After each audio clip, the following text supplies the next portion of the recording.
আজকের যে টপিক, এটা আমরা হোমিওপ্যাথিক চিকিৎসক হিসেবে যখন একজন পেশেন্ট আমাদের চেম্বারে প্রবেশ করেন, তখন তাদের জেস্টার প্রস্তার, তার অঙ্গভঙ্গি এবং কিছু বৈশিষ্ট্যপূর্ণ লক্ষণ, তার ফিজিক্যাল স্ট্রাকচার কেমন, সে কিভাবে এসে চেম্বারে বসে, কিভাবে প্রবেশ করে, এগুলো দেখতে হয়।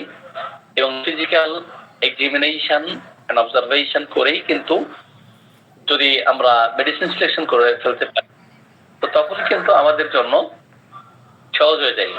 কারণ আমরা অনেক পেশেন্ট দেখতে গিয়ে হিস্ট্রি যখন 1 ঘন্টা 2 ঘন্টা 3 ঘন্টা ধরে অনেকেই আছেন হিস্ট্রি নেন, এতে করে তো মূল যে বিষয় সেটা অনেক সময় গ্যাপ থেকে যায়।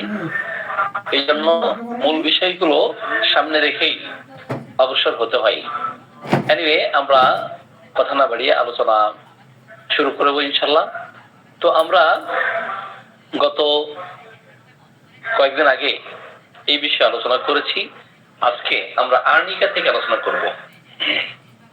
এখন আর্নিকা এমন একটি মেডিসিন, এই মেডিসিন বহুল ব্যবহৃত যত মেডিসিন আছে সেই সমস্ত মেডিসিনের মধ্য থেকে আর্নিকা অন্যতম একটি মেডিসিন। কিন্তু আর্নিকার যে অ্যাপিয়ারেন্স, আর্নিকার যে বিহেভিয়ার, এটা কেমন সেটা আমাদের একটু জানা উচিত। আমরা যখন দেখি যে মেকানিক্যাল ইনজুরিতে, এলিমেন্টস ফ্রম মেকানিক্যাল ইনজুরি, তো মেকানিক্যাল ইনজুরির কারণে যদি অজ্ঞান অবস্থা দেখা দেয়, কি ক্ষেত্রে আমরা আর্নিকাকে ভাবতে পারি অনেক সময় অঘোর অবস্থায় পড়ে আছে, যে answers correctly when spoken to during a state of unconsciousness after mechanical injury,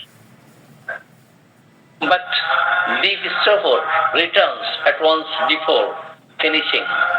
arnica পেশেন্টকে দেখলে শুধু আঘাতের কারণে না, যদি সে জ্বর অবস্থায় থাকে এবং সেটা টাইফয়েডের দিকে টার্ন করে, যে কেউ কোনো প্রশ্ন জিজ্ঞেস করলে সঠিক উত্তর প্রদান করবে এবং সঠিক উত্তর প্রদান করা অবস্থায় এমত অবস্থায় অচেতন হয়ে যাওয়া। আবার আর্নিকার পেশেন্টকেও আমরা আঘাতের কারণে, মেকানিক্যাল ইনজুরির কারণে অচৈতন্য অবস্থা যখন দেখা দেয়, কথা বলতে বলতেই, সঠিক উত্তর প্রদান করতে করতেই দেখবেন সে অচেতন হয়ে যাচ্ছে, অজ্ঞান হয়ে যাচ্ছে।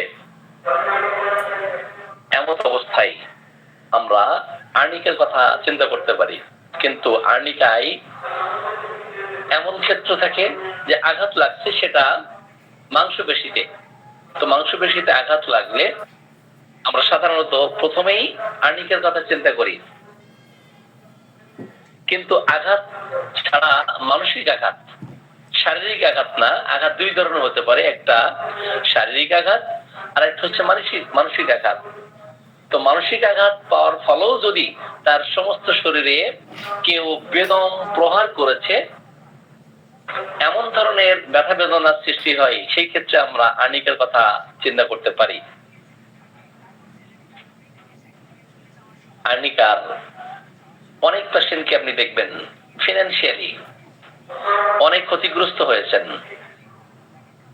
এরপর মেন্টাল শক দেখা দিয়েছে। তো ফিনান্সিয়ালি ক্ষতিগ্রস্ত হওয়ার কারণে মেন্টাল শক দেখা দিল, এবং ফিজিক্যালি ইনজুরি হলে যে অবস্থা হয়, সেই তার সমস্ত শরীরে ওই মেন্টাল শকের পর থেকে, ফিনান্সিয়ালি সে লস করার পর থেকে দেখা গেছে তার মানসিক এবং শারীরিক কষ্ট, দুই কষ্ট একসাথে একাকার হয়ে তার সমস্ত শরীরে ব্যথা বেদনা শুরু হয়েছে। এত ব্যথা বেদনা তাকে কেউ স্পর্শ করতে দিতে চায় না। কেউ স্পর্শ করলে সে বিরক্তি ফিল করে, স্পর্শ করলে সে বিরক্তি ফিল করে, তার আশেপাশে কাউকে ফিরতে দেয় না, কাছে আসতে দেয় না। ফেয়ার অ্যাপ্রোচিং অফ আদার্স, এই ধরনের আমরা ক্লিনিক্যাল অবজারভেশনে, আমরা ফিজিক্যাল অবজারভেশনে, ফিজিক্যাল এক্সামিনেশনে, ফিজিক্যাল এক্সপ্রেশন কেমন, যে ছোট্ট জনি দূর থেকে দৌড় দিয়েছে, দৌড় দেওয়ার পরে আর্নিকার প্রকৃতপক্ষে সে রোগী যদি হয়ে থাকে, সে ওই ছোট্ট জনিকে বলবে যে সাবধান, আমাকে স্পর্শ করো না, আমার শরীরে প্রচন্ড ব্যথা। আমরা অবশ্যই আর্নিকার কথা আমরা চিন্তা করব। আর্নিকার পেশেন্টকে দেখবেন যে দূর থেকেই নিজেকে সতর্কতা এবং সাবধানতার সাথে থাকা, এটা আর্নিকার রোগী চায় না তাকে কেউ কোশ্চেন করুক, তাকে কেউ বিরক্ত করুক। আর্নিকার রোগী শত অসুস্থ হওয়া সত্ত্বেও সে নড়তে পারতেছে না অসুস্থতার কারণে, তারপরও সে ডাক্তারের কাছে যেতে চায় না। এমন লক্ষণাবলী পাইলে অবশ্যই আপনি আর্নিকার কথা আপনি চিন্তা করবেন। সম্মানিত চিকিৎসকবৃন্দ, আমরা আর্নিকার পেশেন্টকে পর্যায়ক্রমে কিছু মেন্টাল সিমটম এবং কিছু ফিজিক্যাল সিমটম আমরা পেয়ে থাকি। Mental symptoms alternate with physical. তাহলে শারীরিক এবং মানসিক লক্ষণের সাথে যদি লক্ষণগুলো এইভাবে পরিবর্তিত হতে থাকে, সেই ক্ষেত্রে আমরা আর্নিকার কথা ভাবতে পারি। আর্নিকার রোগীর মাথায় আঘাত লাগার পরে যদি অচেতন অবস্থা দেখা দেয় এবং আপার পার্ট অফ দ্য বডি, শরীরের ঊর্ধ্বাঙ্গ হিট থাকা এবং নিম্নাঙ্গ ঠান্ডা থাকা, ঊর্ধ্বাঙ্গ যদি একটু উত্তপ্ত থাকে, মাথায় আঘাত লেগেছে, হাত পা শীতল হয়ে গেছে, ঠান্ডা হয়ে গেছে, অথবা অচেতন অবস্থা, অজ্ঞান অবস্থা, অথবা এমন যে তাকে ডাকলে সে সঠিক উত্তর দিয়ে আবার সে ঘুমিয়ে যাচ্ছে, অচেতন হয়ে যাচ্ছে, স্টেবল কন্ডিশনে চলে যাচ্ছে, এমন অবস্থায় আপনি অবশ্যই আর্নিকার কথা আপনি চিন্তা করবেন। তাহলে এই ধরনের অবজারভেশন করে, এই ধরনের এক্সপ্রেশনে, এই ধরনের এক্সামিনেশনে, অর্থাৎ ফিজিক্যাল এক্সামিনেশন এন্ড অবজারভেশনে যদি এই সমস্ত লক্ষণগুলো আমরা দেখি, তাহলে অবশ্যই সেই ক্ষেত্রে আর্নিকার কথা আমরা চিন্তা করব। তাহলে আর্নিকার ক্ষেত্রে আমাদের অবশ্যই তার মানসিক লক্ষণকে এবং শারীরিক লক্ষণকে, উভয় লক্ষণকেই গুরুত্ব প্রদান করতে হয়। সফট টিস্যু, আমরা সফট টিস্যুতে যদি ইনজুরি হতে দেখি, সেক্ষেত্রে অবশ্যই আর্নিকা খুব চমৎকার কার্যকরী। কিন্তু ডিপ টিস্যুতে যদি ইনজুরি হয়, ডিপ মাসলে অথবা ডিপ টিস্যুতে যদি ইনজুরি হয়, সেই ক্ষেত্রে কিন্তু আর্নিকার ভূমিকা কম থাকে। আর্নিকা প্রয়োগ করার পর যদি এটা কমপ্লিটলি না ভালো হয়, সেই ক্ষেত্রে আমরা বেলিস্পারের কথা আমরা চিন্তা করব। কোন মেডিসিনের কথা? বেলিস্পারের কথা আমরা চিন্তা করব।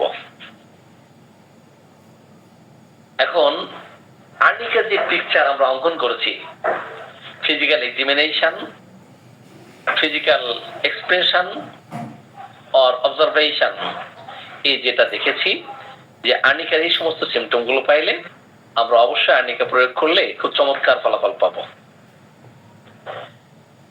আর্সেনিকের পেশেন্টদের ক্ষেত্রে আমরা physical expression, physical examination and অবজারভেশনে কি পাবো?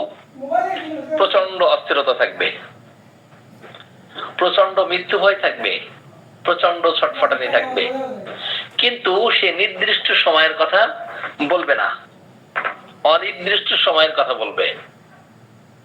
নির্দিষ্ট সময়ের কথা বলবে না, অনির্দিষ্ট সময়ের কথা বলবে। সেটা বিকাল এর সময়ে, রাতের সময়ে, না দুপুরের সময়ে। আর্নিকার কষ্ট দেখেন যখন শুরু হয়, বিশেষ করে দ্বিপ্রহরে এবং রাত প্রহরে, বেলা 12টা-1টা দিনের বেলায় অথবা রাত 12টা-1টা, এই সময় তাদের রোগ লক্ষণ দেখা দিবে।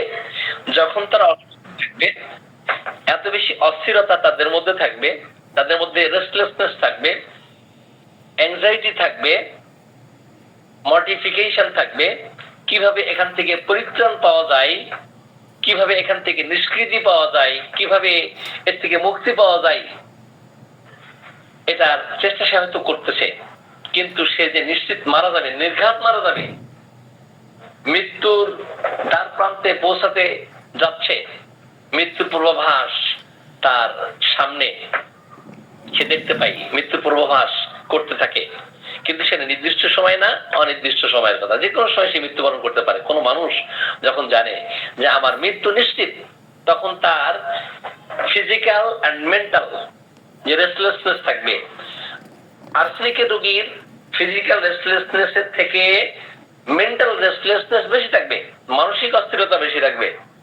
এই মানসিক অস্থিরতা প্রচন্ড মাত্রায় দেখা দিবে এবং ঘামতে থাকবে, এবং বারবার সে পানি পান করতে চাইবে, অল্প অল্প পরিমাণে সে পানি পান করবে, 5 মিনিট পর পর সে পানি পান করবে, বলবে যে আমার গলা বুক শুকিয়ে যাচ্ছে, আমি যে কোনো সময় মৃত্যুবরণ করতে পারি, তোমরা আমার আশেপাশে থাকো, আমাকে হেল্প করো। সে কিন্তু সাহায্য চাই এমন কোন হৃষ্টপুষ্ট মানুষের যে তাকে প্রোটেক্ট করতে পারে, তাকে রক্ষা দিতে পারে। দুর্বল চেতা মানুষকে সে বডিগার্ড হিসেবে রাখে না, দুর্বল চেতা মানুষকে সে সাহায্যকারী হিসেবে রাখে না। সবল হতে হবে, স্বাস্থ্যবান হতে হবে, এবং তাকে প্রোটেকশন দেওয়ার জন্য যা যা করণীয় এগুলো করতে পারে, তার সহায়তা সে নিবে। তাহলে আর্নিকা রোগী যখন অসুস্থ হয়, তখন তার অস্থিরতা, ছটফটানি, মৃত্যু হয়, আর কোন মানুষের মৃত্যু নিশ্চিত হতে যাচ্ছে বা হবে, এই চিন্তা তার বদ্ধমূল ধারণায় যখন চলে আসে, তখন কিন্তু সে বারবার পানি পান করতে চায়। অল্প অল্প করে সে পানি পান করে। সে গরম পানি পান করলে বরং একটু কিছুটা মানসিক অস্থিরতা তার কম হয়, কিন্তু ঠান্ডা পানি পান করার ইচ্ছা যদিও আর্সেনিকে আছে রেপার্টরিতে ফার্স্ট গ্রেড, কিন্তু ঠান্ডা পানি পান করা মাত্রই তার কষ্ট আরো বেড়ে যায়। যদি আর্সেনিকের রোগীর এই ধরনের মানসিক অবস্থা দেখা দেয়, যে কোনো রোগে সে আক্রান্ত হোক না কেন, হতে পারে সেটা পেটের ব্যথা, হতে পারে সেটা জ্বর, হতে পারে সেটা টাইফয়েড, হতে পারে সেটা ডায়রিয়া, হতে পারে সেটা কলেরা, যে কোনো রোগ হোক না কেন, যখন তাদের মানসিক অবস্থা অবশ্যই অবশ্যই এখানে আর্সেনিক ছাড়া অন্য কোনো মেডিসিনের কথা যাবে না। আর্সেনিকের যদি কেনা 2 বার পাতলা পায়খানা, 2 বার বমি হয়, সে এতটাই দুর্বল হয়ে যায়, এতটাই সে ক্লান্ত শ্রান্ত হয়ে যায় যে ওঠার শক্তি থাকে।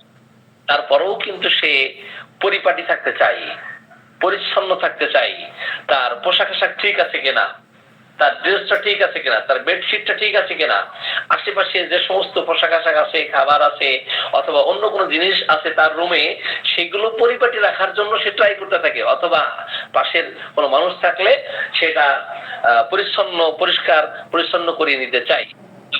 তার দ্বারা ওই কাজ মনোপুত না হয়, ভালোভাবে এটা সম্পন্ন না হয়, সে কষ্ট হলেও দেখবেন যে নিজে নিজে এটা পরিষ্কার পরিচ্ছন্ন আবার করে নিতে চাই। এমন অবস্থায় অবশ্যই আপনারা আর্সেনিকের কথা আপনারা চিন্তা করবেন। আর্সেনিকের রোগী যখন বাজারে যাবে, তখন দেখবেন একবারে ফিটফাট, এতটা বাজারে যাক, অফিসে যাক, অথবা যে কোনো জায়গায় যাক না কেন, সে ইনফর্মাল ড্রেস সে না পরিধান করে ফর্মাল ড্রেস সে পরিধান করবে, এবং তার চুল, তার গোপ, তার বেশভূষা এতটাই পরিপাটি থাকে যে দেখেই বোঝা যাবে যে সে আর্সেনিকের। তার পোশাকে ময়লা লাগা এটা পছন্দ করে না, তার শরীরে ময়লা থাকা এটা সে পছন্দ করে না। বাজারে গিয়ে যদি মাছের বাজারে গিয়ে তার মাছের গন্ধ, দুর্গন্ধ তার নাকে আসে, এটা সে অনেক সময় দেখবেন যে সহ্য করতে পারে না। কোন রাস্তা দিয়ে হাঁটতেছে, এখন পাশ দিয়ে একটা হয়তো কি দুর্গন্ধযুক্ত একটা ওয়ে আছে, পথ আছে, অথবা একটা ক্যানেল আছে, এর পারে যে সে কখনোই যাইতে চাবে না, এবং দুর্গন্ধে তার বমি আসার উপক্রম হবে। নাক ধরে রুমাল দিয়ে নাকটাকে আটকে সে পথ চলা শুরু করবে। এমন অবস্থা যদি আমরা দেখি, সেই ক্ষেত্রে আমরা আর্সেনিককে চিন্তা করব। আর্সেনিকের রোগীর ভিতরের মানসিক অবস্থা কেমন সেটা আমাদের একটু জানা দরকার। যদিও আমরা জানি যে আর্সেনিকের রোগী অত্যন্ত পরিপাটি হয়, পরিষ্কার পরিচ্ছন্ন থাকতে স্বাচ্ছন্দ্য বোধ করে, কিন্তু ভিতরের আত্মাটা, ভিতরের তার এতটাই কলুষিত থাকে, এতটা জঘন্য, এতটাই সে কলুষযুক্ত তার আত্মা, যে দেখবেন বাহিরের রূপ একরকম, ভিতরের রূপ আরেক রকম। যখন তার সাথে লেনদেন করবেন, যখন তার সাথে কাই কারবার, যখন তার সাথে উঠা বসা করবেন, কোথাও আপ্যায়নের জন্য তাকে ইনভাইট করবেন, সে কিন্তু পকেট থেকে আগে কখনোই টাকা বের করতে চাইবে না। আর্সেনিকের রোগী এতটাই কৃপণ হয়, দেখবেন যে বাজারে আমরা অনেকেই জানি শুধু লাইকোপোডিয়াম বা অন্য কোনো মেডিসিন অনেক কৃপণ, কিন্তু এভারিসের অধীনে অনেকগুলো মেডিসিন আপনি পাবেন। অনেকগুলো মেডিসিনের মধ্যে আর্সেনিক সুপার গ্রেড, আপনারা জানেন কিনা? আর্সেনিক কিন্তু একমাত্র মেডিসিন এভারিসের অধীনে সুপার গ্রেড। ফার্স্ট গ্রেড 3টা মেডিসিন পাবেন সম্ভবত। সেখানে কি কি মেডিসিন আছে? পালসিডিলা আছে, সাইলিশিয়া আছে, আর সম্ভবত মার্শাল আছে। তাহলে এই ফার্স্ট গ্রেডের মধ্যে কিন্তু লাইকোপোডিয়াম নাই। আর্সেনিক কিন্তু super grade. First grade medicine মার্শাল, পালসিডিলা, সাইলিশিয়া। তাহলে এই যে আর্সেনিককে কিভাবে আপনি চিনবেন, মার্শালকে কিভাবে চিনবেন, পালসিডিলাকে কিভাবে চিনবেন, সাইলিশিয়াকে আপনি কিভাবে চিনবেন? তো এতগুলো মেডিসিন, প্রায় 42টির মতো মেডিসিন আছে। এবার সেকেন্ড গ্রেড মেডিসিন আছে এভারিসের অধীনে, ডালকামার আছে, লাইকোপোডিয়াম আছে, ফসফরিক অ্যাসিড আছে, সিপিয়া আছে, এবং থার্ড গ্রেড আর অনেক মেডিসিন আছে। কিন্তু আমরা যারা ভেটেরিনারি পড়াশোনা দেখেছি, পড়াশোনা করেছি, তো এভারিসের অধীনে কৃপণ স্বভাবের 2-1টা মেডিসিনের কথা উল্লেখ আছে, কিন্তু রেপার্টরিতে 42টির মতো মেডিসিন আছে। তাহলে সুপার গ্রেড, এই যে লক্ষণকে মূল্যায়ন করা, ইভ্যালুয়েশন করা, এটাকে সিম্পলিফাই করা, এটাকে স্পেসিফাই করা, যত বেশি আমরা স্পেসিফাই করতে পারবো, সিম্পলিফাই করতে পারবো, তত বেশি সঠিক মেডিসিন আমরা সিলেকশন করতে পারবো। তাহলে আর্সেনিক কিন্তু সুপার গ্রেড এভারিস। এতটাই সে তার ধনলিপ্সা থাকে, এতটাই তার অর্থের প্রতি মোহ থাকে, এতটাই তার সম্পদের প্রতি মোহ থাকে, যে যত বেশি কৃপণতা করা যায় এবং সম্পদের পাহাড় করতে চাই। দেখবেন এরা সাইকোটিক। যদিও আর্সেনিকের ম্যাথমেটিক ব্যাকগ্রাউন্ড, সোরা, সাইকো আর অন্যান্য ম্যাথমেটিক ব্যাকগ্রাউন্ড আছে, কিন্তু সোরার উপরে অনেক বেশি প্রভাব থাকে এবং সাইকোটিক ম্যাথমেটিক ম্যানিফেস্টেশনের উপরে কম প্রভাব থাকে। তারপর আর্সেনিক এর পেশেন্টদেরকে আমরা দেখি যে তারা অত্যন্ত কৃপণ হয়, ধনলিপ্সা তাদের থাকে, হালাল হারামের কোনো বাজ বিচার তাদের থাকে না, সুদ, ঘুষ, কালোবাজারি 2 নাম্বারই পন্থায় টাকা পয়সা, অর্থ সম্পদ কিভাবে বানানো যায়, এগুলো আর্সেনিকের বৈশিষ্ট্য। তাহলে বাহিরের রূপ আর্সেনিকের একরকম এবং ভিতরের রূপ কিন্তু আরেক রকম। বাহিরে যদিও ফিটফাট থাকে, কিন্তু ভিতরে কিন্তু সদরঘাট। মাকাল ফল আপনারা চিনেন? মাকাল ফল দেখতে ভালো, ভিতরে কালো। দেখবেন যে মাকাল ফল বেশ পেকে গেছে, চকচক করতেছে, লাল টকটক করতেছে। এই মাকাল ফলকে আপনি ভেঙে ফেলেন, ভিতরে কালো। তাহলে মাকাল ফলের মতো চেহারা রূপ হচ্ছে আর্সেনিকের। আমার আলোচনা কি আপনাদের বুঝতে কষ্ট হচ্ছে? তাহলে তার মানসিক অবস্থা এবং শারীরিক অবস্থা, mental condition and physical condition, আমরা যদি এই ধরনের চারিত্রিক বৈশিষ্ট্যপূর্ণ লক্ষণাবলী দেখতে পারি, সেটা হতে পারে মেন্টাল জেনারেল, হতে পারে সেটা ফিজিক্যাল জেনারেল। এই ক্ষেত্রে অবশ্যই আমরা আর্সেনিকের কথা চিন্তা করব। এই ক্ষেত্রে আমরা কোন মেডিসিন চিন্তা করব? আর্সেনিকের। এখন আর্সেনিকের আরো কিছু ক্লিনিক্যাল কিছু সিমটম পাবেন। কি ধরনের? আর্সেনিকের রোগী শীতকাতর হয়, তাই না? ক্লিনিক্যাল অবজারভেশনে আপনি দেখবেন যে সে সঙ্গী পছন্দ করে, ডিজায়ার করে কোম্পানি ডিজায়ার, এবং একাকী থাকলে তার কষ্ট বেড়ে যায়, তার ভয় বেড়ে যায়, তাই না? তার চোর ডাকাতের ভয় হয়। কেন চোর ডাকাতের ভয় হয়? যেহেতু তার অনেক টাকা পয়সা আছে, সম্পদ আছে, এই টাকা পয়সা কুক্ষিগত করে রাখতে চাই, গচ্ছিত করে রাখতে চাই, চোর ডাকাতের ভয় যেন চোর ডাকাত এসে তার বাড়িতে ডাকাতি করে সব না নিয়ে যায়। এই জন্য সে সঙ্গী পছন্দ করে, একা থাকতে সে চায় না। এমত অবস্থায় এই ক্লিনিক্যাল অবজারভেশন আমরা যদি যেমন দেখি, তাহলে অবশ্যই সেই ক্ষেত্রে আমরা আর্সেনিকের কথা আমরা চিন্তা করব। আর্সেনিকের রোগী দেখবেন ঠান্ডা পছন্দ করে, আবার গরমও পছন্দ করে। Cold food desire, cold drinks desire, but aggravate. Warm drinks desire, warm things desire, warm drinks desire, but ameliorates. তাহলে ঠান্ডা পানি যদিও দেখবেন সে পছন্দ করে, কিন্তু খাইলে সে সহ্য করতে পারে না, অ্যাগ্রাভেশন হয়। কিন্তু গরম পানি পান করলেই তার উপশম হয়। এই সমস্ত অবজারভেশন পাইলেই আমরা আর্সেনিকের কথা আমরা চিন্তা করব।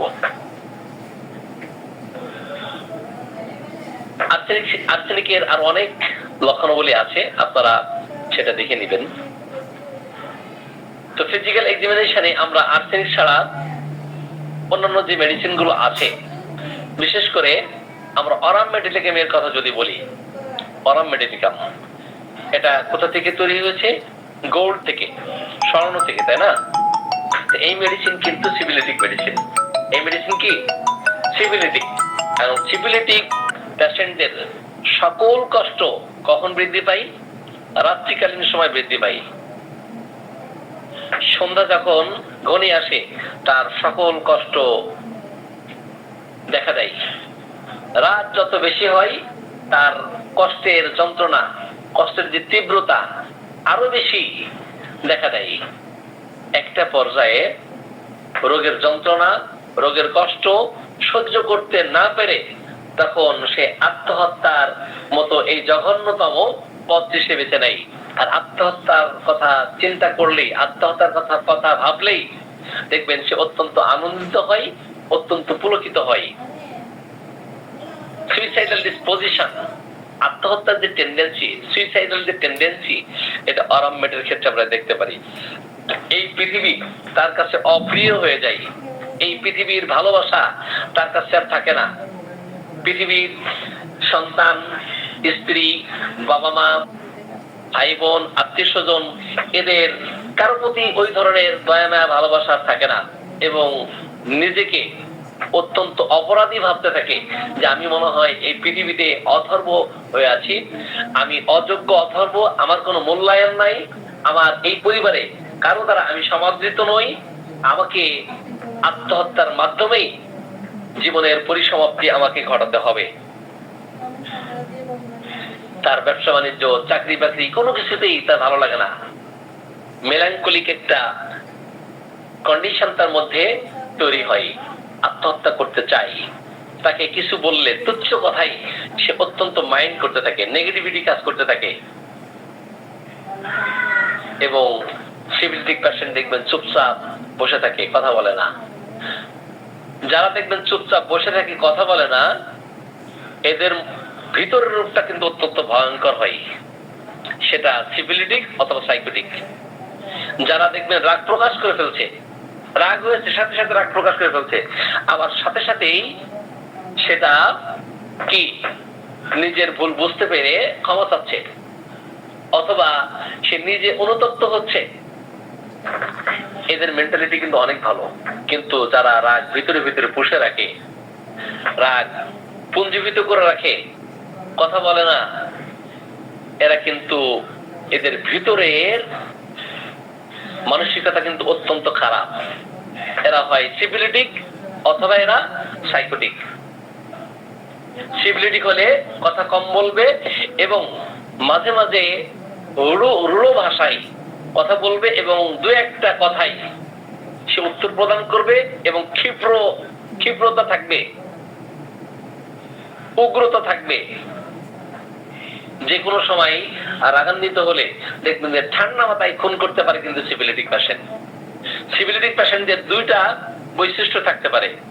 একটা হচ্ছে যে নিজের দায়ভার, নিজের দোষ নিজের কাঁধে নিয়ে হয় সে আত্মহত্যার মাধ্যমে জীবনকে শেষ করে দিবে, অথবা তার সাথে যে সমস্ত মানুষ খারাপ আচরণ করেছে প্রতিশোধ পরায়ণ হয়ে যে কোনো সময়ে তাকে হত্যা করার জন্য সে মরিয়া হয়ে উঠবে এবং রক্তের হোলি খেলতে থাকবে।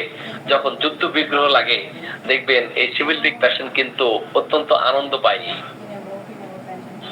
অরামমেটের রোগী দেখবেন যে তারা নিজেদের দায়ভার নিজেদের কাঁধে নিয়ে নিজেকে দোষারোপ করে হয় চাকরি ছেড়ে চলে আসবে, অথবা দেখবেন আত্মহত্যার মতো এই জঘন্য কাজটি সে বেছে নেবে। আত্মহত্যার মাধ্যমেই জীবনের পরিসমাপ্তি ঘটাবে। এই পৃথিবীর ভালোবাসা তার কাছে থাকে না, মায়া থাকে না, এমন অবস্থায় সে মৃত্যুবরণ করে। এবং মৃত্যুবরণ করার জন্য যত প্রকার ওয়ে আছে, সেটা গলায় ফাঁস দিয়ে, পানিতে ঝাঁপ দিয়ে হোক, অথবা চলন্ত বাস থেকে ঝাঁপ দিয়ে হোক, অথবা ট্রেনের নিচেই মাথা, চাকার নিচেই মাথা দিয়ে হোক, যে কোনো ভাবে, অথবা নিজেকে মানে বন্দুক দিয়ে অথবা পিস্তল দিয়ে, তো নিজেকে শুট করে এইভাবে নিজেকে শেষ করে দেওয়ার টেন্ডেন্সি, এটা হলো অরামমেটের রোগীদের এই ধরনের সুইসাইডাল ডিসপোজিশন যদি থাকে। এবং হার্ট ডিজিজ, যারা হার্ট ডিজিজে সাফার করে, যারা রিউমেটিজমে সাফার করে, বাত ব্যথায়, আমি আজ থেকে আরো 10 থেকে 15 বছর আগে একজন পেশেন্ট পেয়েছিলাম। তো তখন আমি তাকে অরামমেট অ্যাপ্লাই করেছিলাম। কেন? তো তার ব্যথা যন্ত্রণা এত তীব্র আকার ধারণ করত যে রাত হলেই সে দড়ি নিয়ে ফ্যানের সাথে চলতে চাইতো। এটা যদি দেখা যায় কোনো পেশেন্টকে, তাহলে আপনি একবার অরামমেটের কথা আপনি চিন্তা করবেন। ফ্যামিলি এন্ড পার্সোনাল অ্যানামনেসিসে যদি আপনি দেখতে পান যে suicidal disposition, heart disease and rheumatic condition, rheumatic disease, rheumatism, এটা যদি দেখা যায় তাহলে আপনি অবশ্যই অরামমেটের কথা আপনি চিন্তা করবেন। যদি অতীতে অতিরিক্ত পারদ সেবন করার ফলে দেখা যায় এখন মেন্টালি সে ডিসঅর্ডার হয়ে গেছে, আত্মহত্যা প্রায় সে করতে চাই, এমন অবস্থায় আপনি অরামমেটের কথা আপনি চিন্তা করবেন।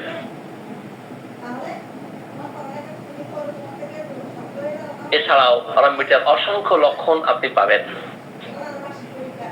সেই সমস্ত লক্ষণের মধ্য থেকে আপনাকে অবজারভেশন করতে হবে, আপনাকে এক্সামিনেশন করতে হবে। ফিজিক্যাল এক্সামিনেশন আর অবজারভেশনে দেখতে হবে অরামমেটের কোন কোন বৈশিষ্ট্যপূর্ণ লক্ষণ পেশেন্টের মধ্যে আছে।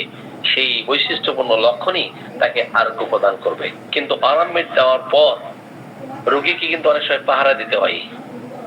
অরামমেট অ্যাপ্লাইয়ের পরে রোগীকে পাহারা দিতে হয়। কেন পাহারা দিতে হয়? যে অরামমেটের যদি অ্যাবিউজ হয়, অরামমেটের যদি অপব্যবহার হয়ে থাকে, সেই ক্ষেত্রে ওই রোগী কিন্তু আত্মহত্যা করে বসবে। আপনি সাপোজ অরামমেট সিএম অ্যাপ্লাই করলেন, সিএম পাওয়ার অথবা 50M 50,000 পাওয়ার। এখন 50,000 পাওয়ার স্থূল মাত্রায় 8-10 ফোঁটা অথবা 1 গ্রাম দিলেন, প্রতিনিয়তই সে খাইতে থাকলো। এই ভুল কাজ কখনোই করা যাবে না যে আপনি 50M হাফ গ্রাম লিখে দিলেন অথবা 1 গ্রাম লিখে দিলেন, সে তার নিজের ইচ্ছা মতো প্রতিদিন খাইতে থাকলো। ওই অরামমেট কিন্তু তার মধ্যে প্রুভিং হতে থাকবে। যখন একটা পর্যায়ে তার আত্মহত্যার টেন্ডেন্সি আগে তো ছিলই, এবং ওষুধের এই স্থূল মাত্রার কারণে, ওষুধের অপব্যবহারের কারণে একদিকে তার আত্মহত্যার টেন্ডেন্সি আছে এবং ওষুধ প্রয়োগ করার পরে আরো 4 গুণ বৃদ্ধি পেয়েছে, তার মধ্যে প্রুভিং শুরু হয়ে গেছে। আপনি দেখবেন ওই রোগী প্রকৃতপক্ষেই দেখবেন সে আত্মহত্যা করে বসে আছে। সমস্ত দায়ভার কিন্তু তখন আপনার। আপনি একজন হোমিওপ্যাথ, আপনি স্থূল মাত্রায় ওষুধ কেন প্রয়োগ করতেছেন? আপনার এই ওষুধ প্রয়োগ করার আগে হাজারবার চিন্তা করার দরকার ছিল যে স্থূলমাত্রায় ওষুধ প্রয়োগ করলে দীর্ঘদিন যদি এইভাবে প্রয়োগ করতে থাকি, তার মধ্যে এই মেডিসিনাল যে অ্যাবিউজ এটা দেখা দিবে, একটা পর্যায়ে সে আত্মহত্যা করেই বসবে, এটার দায়ভার থেকে আপনি নিষ্কৃতি পেতে পারেন না। এটা আমাদের অবশ্যই জেনে রাখতে হবে। সম্মানিত শিক্ষার্থীবৃন্দ, আমরা এখন ব্যাপটিসিয়ার ফিজিক্যাল এক্সামিনেশন এন্ড অবজারভেশন কি পাবো সেদিকে একটু যাই। লোড যদি বেশি হয় আমি আলোচনা সংক্ষিপ্ত করে ফেলবো। আপনাদের এই যে ফিজিক্যাল এক্সামিনেশন এন্ড অবজারভেশন এর যে ক্লাস আগে নিয়েছি, অবশ্যই সংক্ষিপ্ত পরিসরে একটা মেডিসিনের চিত্র যেভাবে ফুটিয়ে তুলেছি বোঝার কথা, কিন্তু তারপরেও আমরা দেখি যে হয়তোবা আপনারা এগুলো বুঝেন না, অথবা আমি বোঝাতে পারি না। আমার কাছে সেটা মনে হয়, হয় আপনারা বুঝেন না অথবা আমি বোঝাতে পারি না। ঠিক আছে, এখন দুর্বলতা কার আমি সেটা বুঝতে পারি না। যদি আমি না বোঝাতে পারি বলবেন যে আমি বোঝাতে পারতেছি না, আর আপনারা না বুঝলেও বলবেন যে আমরা বুঝতে পারতেছি না। তাহলে কিভাবে বোঝানো যায় সেটা চেষ্টা করব। একজন হাত উত্তোলন করেছেন, জি আমরা আপনার কথা শুনবো। জি আসসালামু আলাইকুম স্যার। আসসালাম। জি স্যার, এই যে প্রত্যেকটা মেডিসিনের ফাঁকে ফাঁকে কি স্যার কোনো প্রশ্ন করা যাবে ওই মেডিসিনের ব্যাপারে, না সব শেষে প্রশ্ন করতে হবে? প্রশ্ন লিখে রাখেন, সবার শেষে করেন প্রশ্ন। জি জি স্যার। ওকে, আমরা ব্যাপটিসিয়া রোগীদের ক্ষেত্রে ফিজিক্যাল এক্সামিনেশন কি পাবো? ব্যাপটিসিয়া এমন একটি মেডিসিন, যদি কোনো রোগী টাইফয়েডে আক্রান্ত হন এবং টাইফয়েডে আক্রান্ত হওয়ার ফলে দেখা গেছে কুকুর কুণ্ডলীর মতো শয়ন করে থাকে, কুকুর কুণ্ডলী হয়ে সে শুয়ে থাকে, এবং মাঝে মাঝে সে তার বিছানায় কিছু যেন খুঁড়তেছে, অঙ্গ প্রত্যঙ্গ পোড়াতে থাকে। সে মনে করে যে আমার অঙ্গ প্রত্যঙ্গ এটা সেপারেটেড হয়ে গেছে, বিচ্ছিন্ন হয়ে গেছে। ঠিক আছে, সেই অঙ্গ প্রত্যঙ্গ গুলো সে গোটাতে থাকে, কোড়াতে থাকে, এবং তাকে প্রচন্ড জ্বর অবস্থায় সে অঘরে পড়ে আছে, তাকে আপনি কোশ্চেন করেন বা কোনো কিছু জিজ্ঞেস করেন, দেখবেন যে সঠিক উত্তর দেওয়ার সাথে সাথেই আবার সে অচেতন হয়ে যাচ্ছে, অজ্ঞান হয়ে যাচ্ছে। এত বেশি জ্বরের প্রকোপে সে কথা বলতে পারতেছে না। হয় তার মাথা যন্ত্রণা থাকবে, মাথার সমস্যা দেখা দিবে, অথবা তার পেটের সমস্যা দেখা দিবে। প্রথম সপ্তাহে আপনি ব্যাপটিসিয়া অ্যাপ্লাই করবেন না দ্বিতীয় সপ্তাহে করবেন, সেটা আপনার কিন্তু চিন্তার বিষয়, ভাববার বিষয়, অবজারভেশন এর বিষয়। আমরা আর্সেনিককে যেমন খুব দ্রুত দুর্বল হতে দেখি, ব্যাপটিসিয়া রোগীকেও কিন্তু অতি দ্রুত দুর্বল হতে দেখি।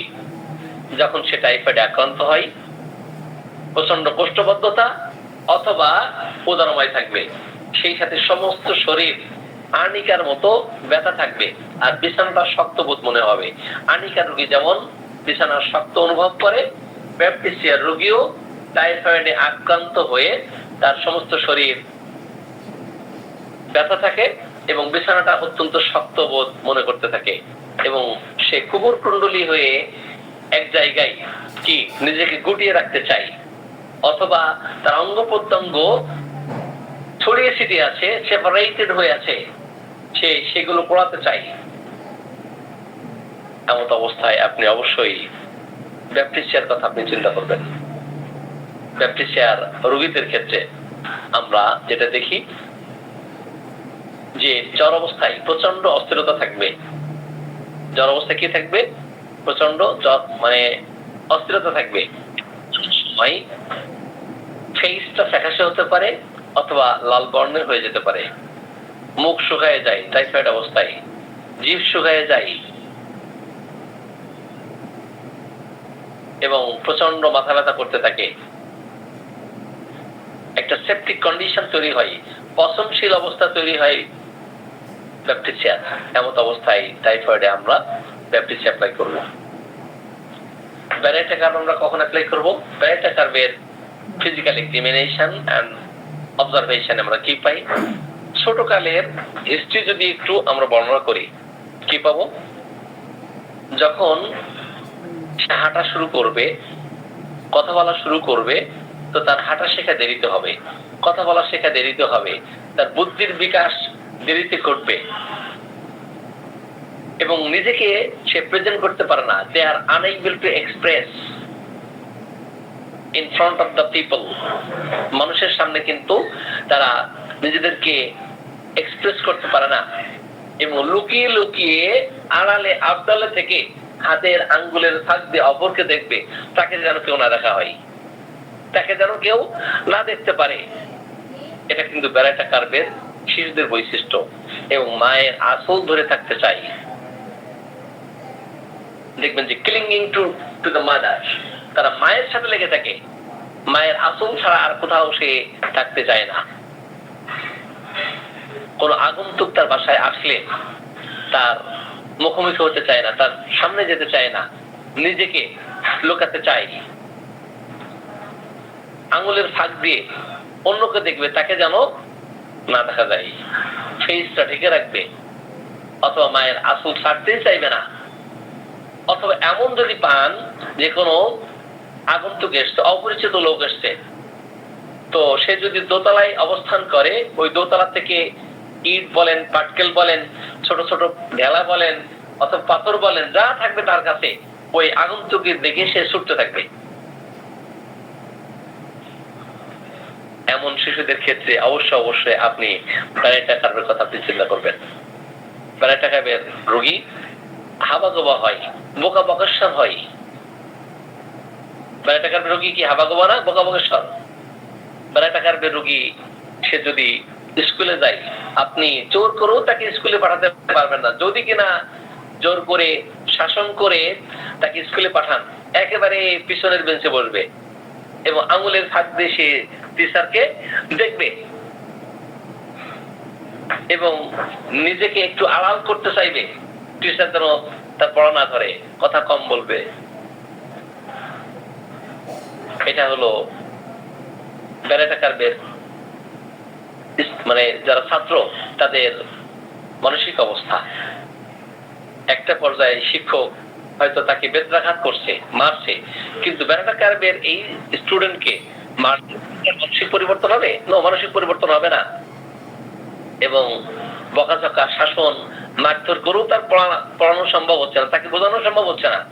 এবং একটা পর্যায়ে তার বাবা মাকে বলবে যে আপনার সন্তানকে স্কুলে আর রাখতে পারতেছে না, আপনার সন্তান কিচ্ছু বোঝে না, মাথায় যেন গোবর পড়া, কিচ্ছু বোঝে না, কিছুই বোঝাতে পারি না আমরা। আসলে এখানে শিশুর দোষ না, আসলে তার গ্রহণ করার যে ক্ষমতা, রিসিভ করার যে ক্ষমতা, এটা নাই। একজন দক্ষ যোগ্য হোমিওপ্যাথিক চিকিৎসকই পারেন তার এই মানসিক অবস্থা দূর করতে, তার যে স্মৃতিশক্তির যে দুর্বলতা এটা দূর করতে। তাকে ব্যারাটা কার্ভ দিলেই দেখবেন আস্তে এই সমস্যাগুলো রিমুভ হচ্ছে। তাহলে আপনি শুধু সন্তানকে পিটিয়ে, শাসন করে, লাঠি দিয়ে বেত্রাঘাত করে আপনি তাকে পড়াচ্ছেন, এটা কখনোই ওই ছাত্রকে, ওই সন্তানকে আপনি বোঝাতে পারবেন না। তার কারণ হচ্ছে তার মধ্যে যে রিসিভ করার যে ক্যাপাবিলিটি, তার যে অ্যাকসেপ্ট করার যে ক্যাপাবিলিটি, এটা নাই। সেটা গ্রহণ করতে পারতেছে না, নিতে পারতেছে না। তার ফিজিক্যাল স্ট্রাকচার দেখেন, ক্যালকেটা কার্ভের পেট ইনভার্টেড সসার, অর্থাৎ কড়াই চিনেন আপনারা, কড়াই চিনেন না, কড়াইয়ের উল্টা পিঠের মতো। আর ব্যারাটা কার্ভের পেট হচ্ছে ঘটির পেট। ঘটি চিনেন কিনা? ঘটি, ঘটির পেটের মতো। তো এদের হাত পা শীর্ণ থাকে, মাথা মোটা হয়। স্যার আবার একটু বলেন। সরি স্যার ওই পেটের কথা আবার একটু বলেন। আপনারা রেকর্ড শুনে নেবেন, এটা রেকর্ড হচ্ছে, আপনারা রেকর্ড গুলো শুনে নেবেন, ভালো হবে। জি, তাহলে ইনভার্টেড সসার ক্যালকেটা কার্ভকে কড়াইয়ের উল্টা পিঠের মতো দেখবেন, কিন্তু ঘটির পেটের মতো, ঘটির মতো পেট, এটা হচ্ছে ব্যারাটা কার্ভের শিশুকে দেখবেন। ব্যারাটা কার্ভের শিশুরা দেখবেন যে নখ কাটতেছে, দাঁত দিয়ে নখ কাটতেছে, তাদের ব্লেড দিয়ে কাটতে হয় না, অথবা কোনো মেশিন দিয়ে তাদের কাটার প্রয়োজন হয় না, তারা নিজেরাই দেখবেন দাঁত দিয়ে এগুলো কাটতে থাকে। এই সমস্ত শিশুর বারবার যখন টনসিল হবে, রিকারেন্ট অফ টনসিলাইটিস, বারবার তার গ্ল্যান্ড গুলো ফুলে যাবে, যদিও তার বুদ্ধির বিকাশ দেরিতে ঘটে, যদিও তার শরীরের বিকাশ দেরিতে ঘটে, অপরদিকে গাল গলার গ্ল্যান্ড গুলো ফুলে যায়, বারবার সে টনসিলে আক্রান্ত হতে থাকে, recurrent of tonsillitis, relapsing tonsillitis. এই ক্ষেত্রে ব্যারাইটাকার এবং টিউবারকুলিনাম খুব চমৎকার কার্যকরী মেডিসিন। দুইটার পার্থক্য করবেন, একটা হাবাগোবা হয় আর একটা খুব চালাক চতুর হয়। টিউবারকুলিনামের যারা রোগী, শুধু টিউবারকুলিনাম না, টিউবারকুলার যারা রোগী, দেখবেন এদের মেধা অনেক ভালো থাকে। আবার সকল পেশেন্টদের মেধাই যে ভালো থাকবে এমন না, বিপরীত ধর্মী লক্ষণ কিছু থাকার কারণে তাদের মধ্যেও নির্বুদ্ধিতার লক্ষণও আমরা দেখতে পারি। এনিওয়ে, তাহলে এই সমস্ত শিশুকে আপনি কখন ব্যারাইটাকার অ্যাপ্লাই করবেন? যে সমস্ত লক্ষণগুলো আমি বর্ণনা করেছি, যে এরা খর্বাকৃতির হয়, ডরফিশনেস অর ডেভেলপমেন্ট ডিলে, তাদের বিলম্বে ডেভেলপমেন্ট হয়, তাদের যে অর্গানগুলো, সেই অর্গানগুলোও কিন্তু দেখবে খাটো খাটো অর্গান, তাই না? আঙ্গুলগুলো খাটো, হাত খাটো, পা খাটো। যারা পেটে বামন প্রকৃতির, তাদের ক্ষেত্রে আমরা ব্যারাইটাকারের কথা চিন্তা করতে পারি। ডরফিশনেস এর অধীনে কিন্তু অনেকগুলো মেডিসিন পাবেন। সেই ক্ষেত্রে ব্যারাইটাকার কিন্তু first grade, sulphur first grade, ক্যালকিরেফস first grade, syphilinum first grade. আপনারা রেপার্টরিতে প্রায় 31টির মতো মেডিসিন পাবেন। ব্যারাইটাকার, ক্যালকিরেফস, সালফার, সিফিলিনাম, এই মেডিসিন গুলো দেখবেন যে খর্বাকৃতির হয়। আবার টিউবারকুলিনামও কিন্তু খর্বাকৃতি আমরা দেখতে পারি। টিউবারকুলিনাম, মেডোরিনাম, ক্যালকিরেকার, যদিও ক্যালকিরেকার ভালো দেহের অধিকারী হয়, তাদের দেহটা অনেক লম্বা হয়, মোটাসোটা হয়, কিন্তু কিছু পেশেন্টকে দেখবেন যে একবারে ঝামটি মেরে আছে, একেবারেই তারা বড় হতে চায় না, পিউনি, পুস্কে টাইপের। এই যে পিউনি যে শব্দটা বললাম, পুস্কে, এটাও কিন্তু আপনি দেখবেন এখানে অনেকগুলো মেডিসিন, তাই না? সেই ক্ষেত্রে আমাদের চিন্তা করতে হবে যে কোন কোন মেডিসিনের ডরফিশনেস আছে। কারা পিউনি, এই পিউনির অধীনে কতগুলো মেডিসিন পাবো আমরা? প্রায় রেপার্টরিতে আপনি 10-এরও অধিক মেডিসিন পাবেন, প্রায় 14টির মতো মেডিসিন পাবেন। এরা দুর্বল চেতা হয়, আপনি কোস্টিকামকে পাবেন, সাইলিশিয়াকে পাবেন, লাইকোপোডিয়ামকে পাবেন, টিউবারকুলিনাম পাবেন, সোডিয়াম পাবেন, ফসফরাস পাবেন, যারা পুষ্কে বড় হতে চায় না। এই ক্ষেত্রে এই মেডিসিনগুলোর তুলনামূলক পার্থক্য আমাদের জানা দরকার। আমরা কোথায় ছিলাম? ব্যারাইটাকার্বে ছিলাম, তাই না? তো ব্যারাইটাকার্বের এক কথাই হাবাগোবা বকা বকেশ্বর যদি হয়ে থাকে, তাহলে ব্যারাইটাকার্ব। অতীতের হিস্ট্রি যদি জানেন, শিশুকাল এর সময় হিস্ট্রি, যে মায়ের আঁচল ধরে থাকতো, আগন্তুক আসলেই পালাতে চাইতো এবং আঙুলের ফাঁক দিয়ে সে দেখতে চাইতো, এমত অবস্থায় আপনি অবশ্যই ব্যারাইটাকার্বের কথা আপনি চিন্তা করবেন। বেলাডোনা কখন আপনি অ্যাপ্লাই করবেন? বেলাডোনাকে আমরা সুন্দরীদের মেডিসিন বলি। কি মেডিসিন বলি আমরা? সুন্দরীদের মেডিসিন। তো সুন্দরীদের মেডিসিন কি শুধু বেলাডোনা? আর জানেন কিনা? বেলাডোনার রোগীদেরকে আমরা সুন্দরী হিসেবে জানি, সুন্দর চেহারার অধিকারী যারা, তারা বেলাডোনা। কিন্তু এছাড়া কি আর মেডিসিন নাই? 64টা মেডিসিন পাবেন। কয়টা মেডিসিন? 64 রেমেডিস। রেপার্টরিতে ঢুকবেন, সেখানে কমপ্লেকশন দিবেন, কমপ্লেকশন ফেয়ার, ব্লন্ড, লাইট। যদিও আমরা বেলেডোনাকে সুন্দর বা সুন্দরীদের ওষুধ হিসাবে চিনি, কিন্তু বেলেডোনা কিন্তু থার্ড গ্রেড মেডিসিন। বেলেডোনা কোন মেডিসিন? Third grade medicine. আমরা ক্যালকিরেকারকে চিন্তা করি না, আমরা পেট্রোলিয়ামকে চিন্তা করি না। যদিও ফসফরাসের কথা আমরা জানি অনেকেই, যে ফসফরাস সুন্দর, হালকা পাতলা, তার চোখ সুন্দর, তার বডি স্ট্রাকচার খুব চমৎকার এবং অত্যন্ত বুদ্ধিদীপ্ত হয়। ফসফরাস কি বুদ্ধিদীপ্ত হয় না? হালকা পাতলা গড়নের, তার হালকা পাতলা চুল এবং চোখটা একটু ঘোলা প্রকৃতির হয়, চুল পাতলা হয় এবং ছিপছিপে দেহের হয়, একহারা দেহের। তো সেই ক্ষেত্রে আমরা ফসফরাসের কথা চিন্তা করি। পালসের রোগীও কিন্তু সুন্দর অথবা সুন্দরী। পালসের যারা দেখবেন রমণী, অধিকাংশই এরা সুন্দরী হয়। স্পঞ্জিয়া, এদের চেহারাও সুন্দর হয়। ব্রোমিয়াম, অ্যাপিসমেল, সাইলিশিয়া, রাস্টক্স, গ্রাফাইটিস, রিভার্সাল, অনেক মেডিসিন পাবেন। টিউবারকুলিনাম, সালফারও কিন্তু সুন্দর হয়। এনিওয়ে, তাহলে আমরা বেলোডোনা যেমন থার্ড গ্রেড মেডিসিন, সুন্দর মানুষের জন্য অথবা সুন্দরী মানুষদের জন্য 64টি মেডিসিন আছে রেপার্টরিতে। দেখবেন সুন্দর মানুষ যদি রেগে যায় তারা লাল হয়ে যায়, তাই না? সুন্দর মানুষ রাখলে কি লাল হয় না? বেলোডোনার রোগীও যখন অসুস্থ হয় তখন তারা কিন্তু লাল হয়ে যায়, তাই না? বিশেষ করে জ্বর হয়েছে, কাশি হয়েছে, কাশি একাধারে কাশতেই থাকে 2 মিনিট, 3 মিনিট, 5 মিনিট বা 1 মিনিট ধরে কাশতে কাশতে তার চোখ মুখ লাল হয়ে যায়, রক্তিম অভাব অবস্থা তৈরি হয় এবং চকচক করতে থাকে। যেই অর্গান আক্রান্ত হয় ওই অর্গান লাল হয়ে যায়, চকচক করতে থাকে। এমন অবস্থা আমরা বেলোডোনার কথা আমরা চিন্তা করব। বেলোডোনার যে রক্তের উচ্ছ্বাস দেখবেন এটা ঊর্ধ্বগামী হতে থাকে, রক্তের উচ্ছ্বাস ঊর্ধ্বগামী হতে থাকে। এমন অবস্থায় তার চেহারা রক্তিম অভাব অবস্থা ধারণ করে। বেলোডোনার রোগী সে যখন অসুস্থ হয় ঘুমের মধ্যে সে প্রলাপ বকে, ঘুমের মধ্যে ভূত, প্রেত অথবা কুকুর, এই সমস্ত জীব জানোয়ারের কথা সে বলতে থাকে। সে কুকুরকে যেহেতু অনেক বেশি ভয় পায়, কুকুরকে সে ভয় পায় না, প্রচন্ড ভয় পায়। সে আলো জ্বালিয়ে থাকতে চায়। বেলোডোনার রোগী দেখবেন সে আলো জ্বালিয়ে থাকতে স্বাচ্ছন্দ্য বোধ করে, অন্ধকারে ভয় পায়, কুকুরের ভয় পায়, জীব জানোয়ারের ভয় পায়, ভূতের ভয় পাই, জিনের ভয় পাই, কীট পতঙ্গের ভয় পাই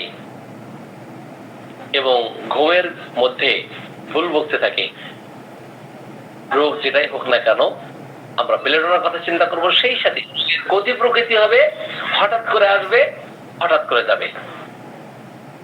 appear suddenly, disappear suddenly, all complaints, এবং সকল অসুস্থতা কি হবে? হঠাৎ করে আসবে, হঠাৎ করে চলে যাবে। এমন অবস্থায় আমরা বেলোডোনার কথা আমরা চিন্তা করব। যে রোগী হোক না কেন, প্রসব বেদনা থেকে শুরু করে, মাথা বেদনা থেকে শুরু করে, একদম চুলের গলা থেকে পায়ের নখ পর্যন্ত যদি হঠাৎ করে আসে, হঠাৎ চলে যায় এবং রোগ আক্রমণকালীন সময়ে তার রক্তিম অভাব অবস্থা, চেহারাটা রক্তিম অভাব অবস্থাতে দেখা দেয়। আর লোয়ার পার্ট যদি আপনার শীতল অবস্থা দেখা দেয়, ঠান্ডা অবস্থা দেখা দেয়, আর ভূতের ভয় থাকে, জিনের ভয় থাকে, কুকুরের ভয় থাকে, বিড়ালের ভয় থাকে, কীট পতঙ্গের ভয় থাকে এবং আলো জ্বালিয়ে থাকতে স্বাচ্ছন্দ্য বোধ করে, রোগ যেটাই হোক না কেন আপনি বেলোডোনা ছাড়া অন্য কোনো মেডিসিন চিন্তা করতে পারেন না। বেলোডোনার কমপ্লিমেন্টারি মেডিসিন, ক্রনিক মেডিসিন কিন্তু ক্যালকেরিয়া বারবার হুবহু বেলোডোনার লক্ষণ বারবার দেখা দিচ্ছে, রোগ লক্ষণগুলো রিকারেন্ট করতেছে, কিন্তু কমপ্লিটলি তাকে আরোগ্য করা সম্ভব হচ্ছে না। আপনি 200 1M অথবা 30 200 1M 50M CM DM MM অনেকবার আপনি অ্যাপ্লাই করতেছেন, কিন্তু রোগ লক্ষণ বারবার রিকারেন্ট করতেছে। আপনি কোশ্চেন কালো ক্রনিক পেশেন্টকে বেলোডোনা দিয়ে আরোগ্য করতে পারবেন না। আপনাকে অবশ্যই বেলোডোনার হুবহু লক্ষণ বারবার রিকারেন্ট করতে থাকলে সেখানে তার chronic medicine calcarea carb apply করতে হবে। তো ক্যালকেরিয়া কার্বের রোগীর বৈশিষ্ট্য কি? ক্যালকেরিয়া কার্বের রোগীর বৈশিষ্ট্য সে কিন্তু দেখবে সেও জীব জানোয়ার ভয় পায় এবং ক্রনিক অবস্থা যখন দেখা দেয় তখন এই ক্যালকেরিয়া কার্ব অ্যাপ্লাই করলে তার এই ক্রনিক সমস্যাগুলো চলে যায় এবং সে ইম্পেন্ডিং ডিজিজের আশঙ্কা তার মধ্যে থাকে। Fear of impending disease, fear of corona virus, fear of infection, fear of mouse, fear of animal, fear of dogs, fear of cats, যে সমস্ত প্রাণীতে সে ভয় পায়, যে সেটা কুকুর হতে পারে, বিড়াল হতে পারে, ইঁদুর হতে পারে, ঠিক আছে, এগুলোর ভয় থাকে।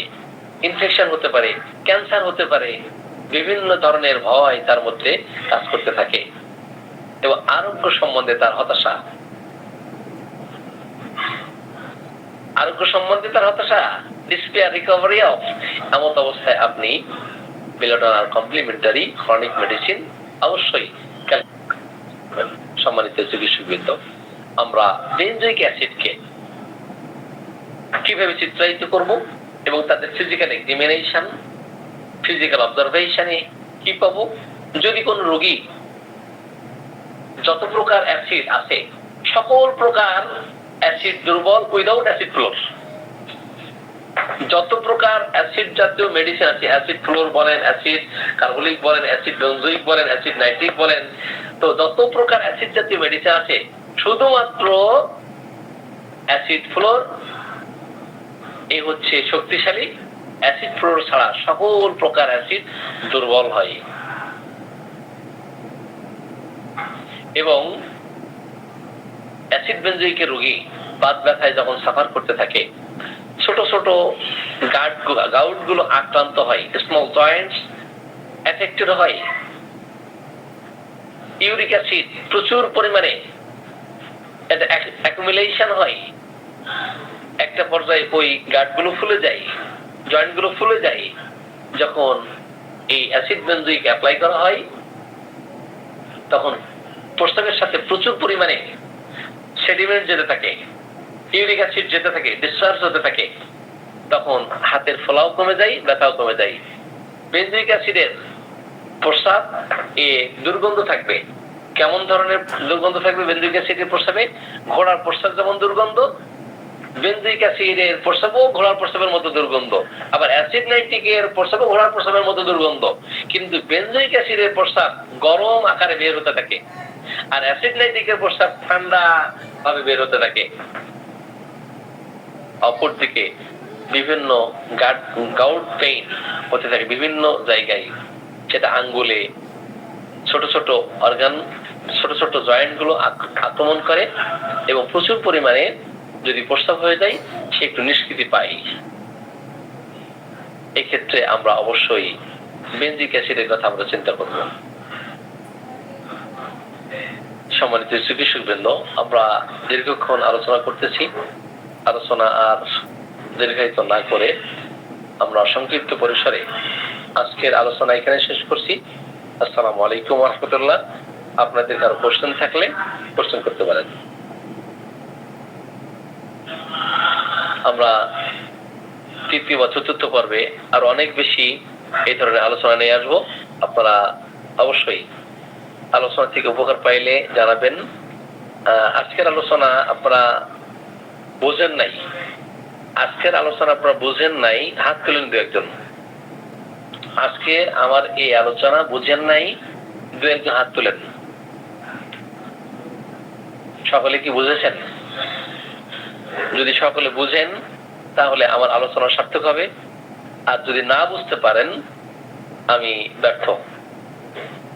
ঠিক আছে? তাহলে জি, এখন কোশ্চেন থাকলে কোশ্চেন করতে পারেন। দেওয়ান আস্তাদ ভাই। জি,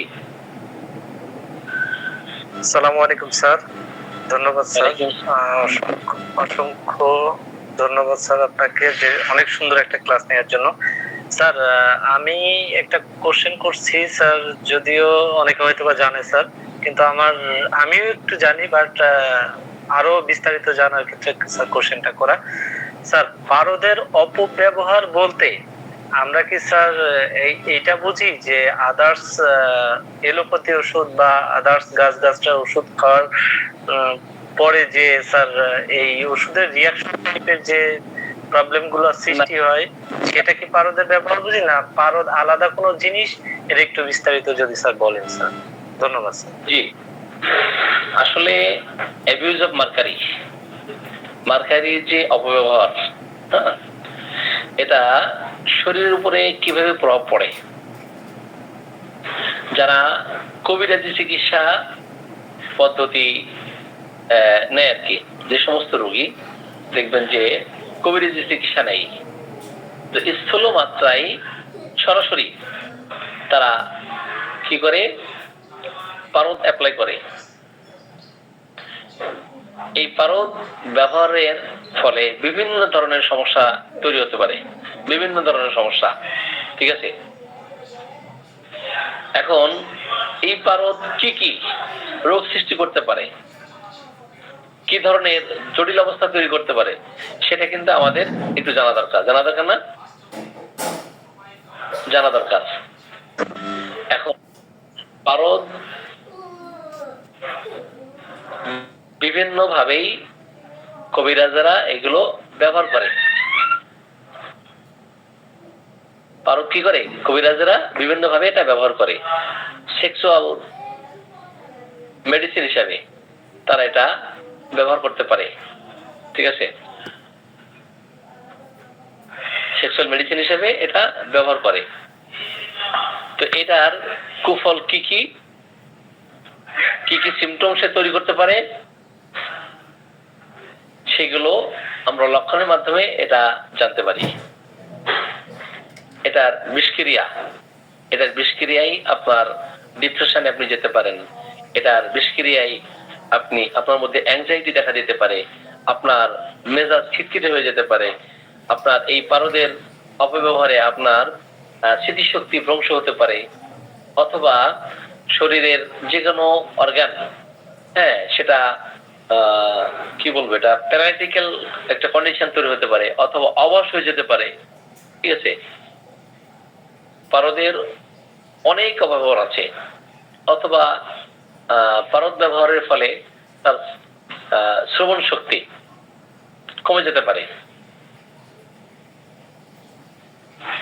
অথবা তার দৃষ্টিশক্তি কমে যেতে পারে পারদের অপব্যবহারে, ঠিক আছে। আর অসংখ্য জটিলতা তৈরি হয়। জি, ধন্যবাদ।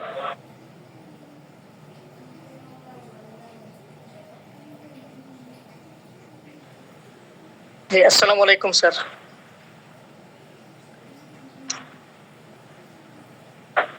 ওয়ালাইকুম জি স্যার, আসসালাম। জি স্যার, একটা একটা করে প্রশ্ন করি স্যার। আমার কয়েকটা প্রশ্ন আছে স্যার। জি বলুন, আপনার প্রশ্ন বলুন। জি স্যার, আর্নিকার স্যার ব্রেনের যে স্ট্রোক হয়, স্ট্রোক এবং এনজাইনা পেক্টোরিতে মানে আর্নিকা কোন অবস্থাতে প্রয়োগ করা যাবে স্যার? জি, একটা একটা কোশ্চেন করবেন তা।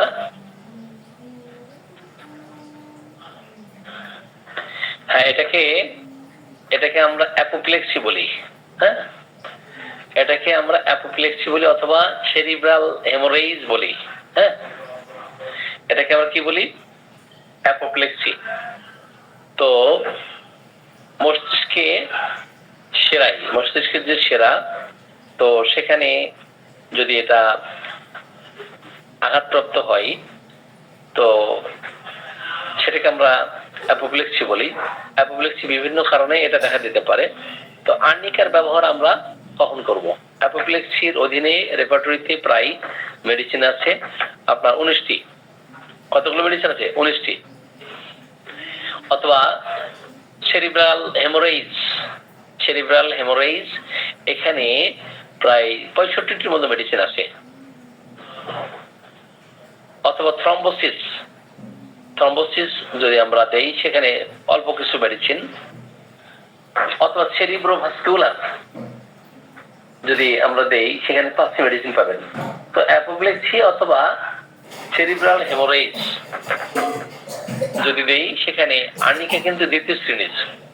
এখন দ্বিতীয় শ্রেণীর মেডিসিন শুধু আর্নিকাকে আমরা অনেকেই বলতে শুনি যে আর্নিকা স্ট্রোকের ক্ষেত্রে খুব চমৎকার মেডিসিন, কিন্তু আর্নিকার ক্ষেত্র থাকতে হবে, আর্নিকার প্রয়োগ লক্ষণাবলী রোগীর মধ্যে থাকতে হবে, তাহলে আর্নিকা অ্যাপ্লাই করলে কাজ করবে, আদারওয়াইজ কাজ করবে না, তাই না?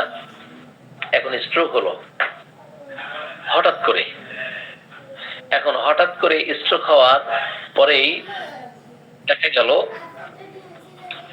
তার মধ্যে কি লক্ষণ? স্ট্রোক করার সাথে সাথেই যে সে অচেতন হয়ে যায় এমন না, অচেতন অনেক পরেও হতে পারে। তো স্ট্রোকের আবার বিভিন্ন স্টেজ আছে, তাই না? বিভিন্ন স্টেজ আছে। এটা আসলে মাইল্ড হলো, সেভিয়ার হলো, আসলে স্ট্রোকটা কেমন হয়েছে। তো সেই ক্ষেত্রে আমরা লক্ষণ অনুযায়ী অ্যাকোনাইট, বেলোডোনা, ব্রায়োনিয়া, ক্যালকিরেকার অথবা ন্যাট্রামিওর, গ্লোনোইন। এখন যারা রোজ্জে ঘোরাঘুরি করে, রোজ্জে ঘোরাঘুরির ফলে তার স্ট্রোক হলো, প্রেশার অনেক বেশি, ঠিক আছে, সেই ক্ষেত্রে গ্লোনোইনের কথা চিন্তা করতে পারি। স্ট্রোক হয়েছে বাট বমি বমি ভাব, বিভীষিকা ভাব, জিভ পরিষ্কার, আপনি ইপিকাকের কথা ভাবতে পারেন। স্ট্রোক হওয়ার সাথে সাথেই মাথায় বরফ দিলে ভালো ফিল করে এবং ঠান্ডা পানি পান করতে চাই, অদম্য ঠান্ডা পানি পান করার স্পৃহা, বরফ খেতে চাই। আপনি ফসফরাস দিবেন। স্ট্রোক করেছে, স্ট্রোক করার পরে বলতেছে আমার মৃত্যু নির্ঘাত নিশ্চিত, আমি দুপুর পার করব না, দুপুর 1টা আমার পার হবে না, সন্ধ্যা 7টা পার হবে না, আমি নিশ্চিত মারা যাব।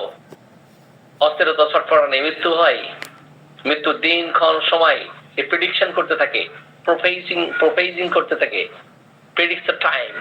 এই ক্ষেত্রে আপনি অ্যাকোনাইটকে অ্যাপ্লাই করবেন। এই ধরনের অসংখ্য মেডিসিন আছে।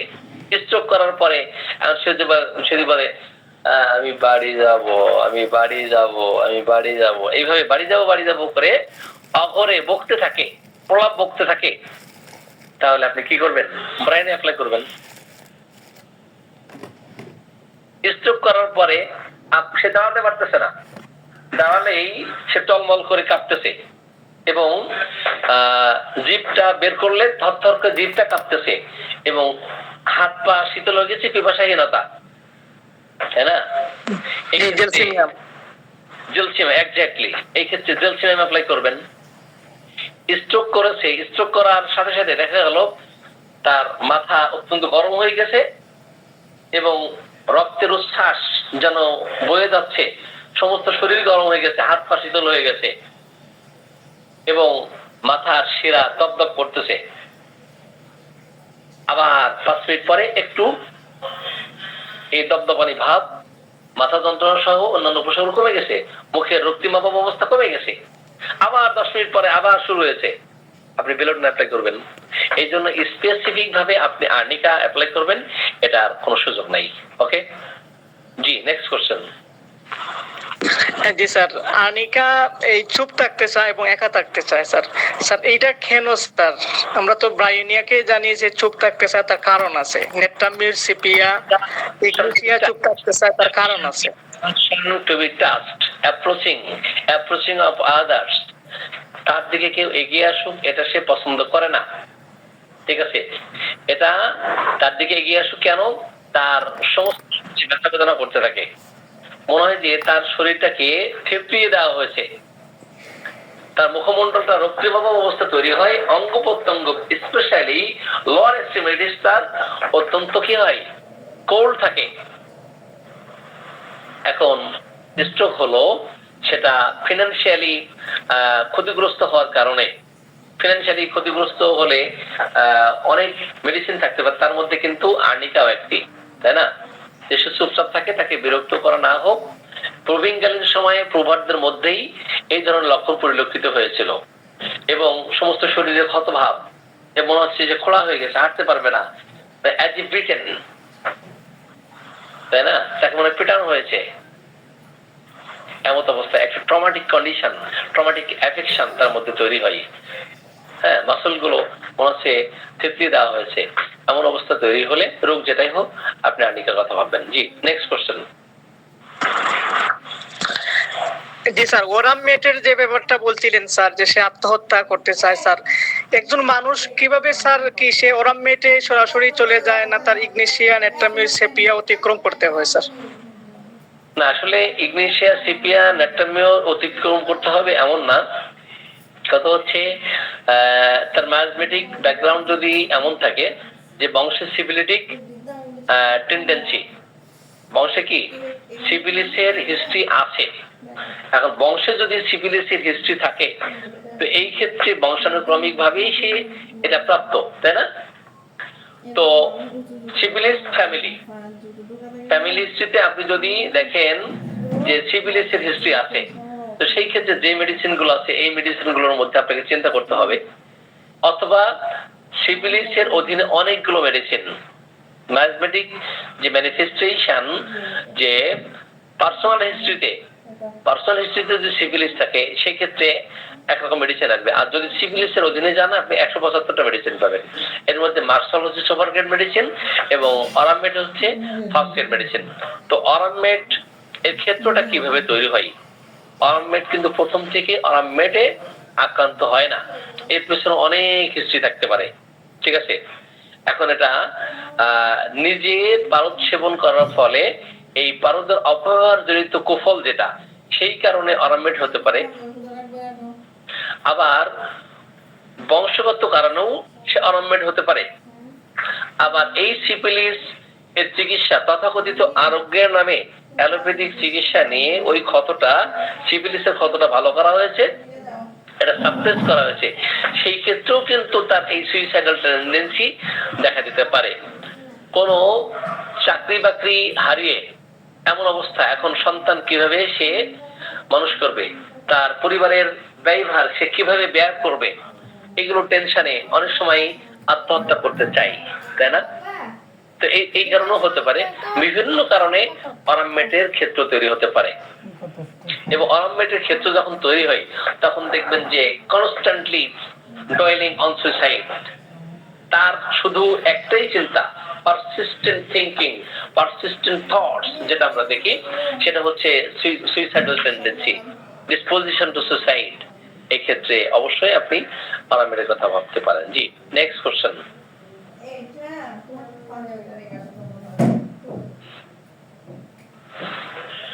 জি, নেক্সট আর কোন কোশ্চেন?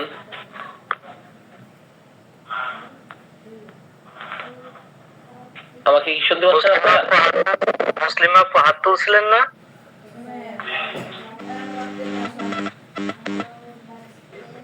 আসসালামু আলাইকুম স্যার। জি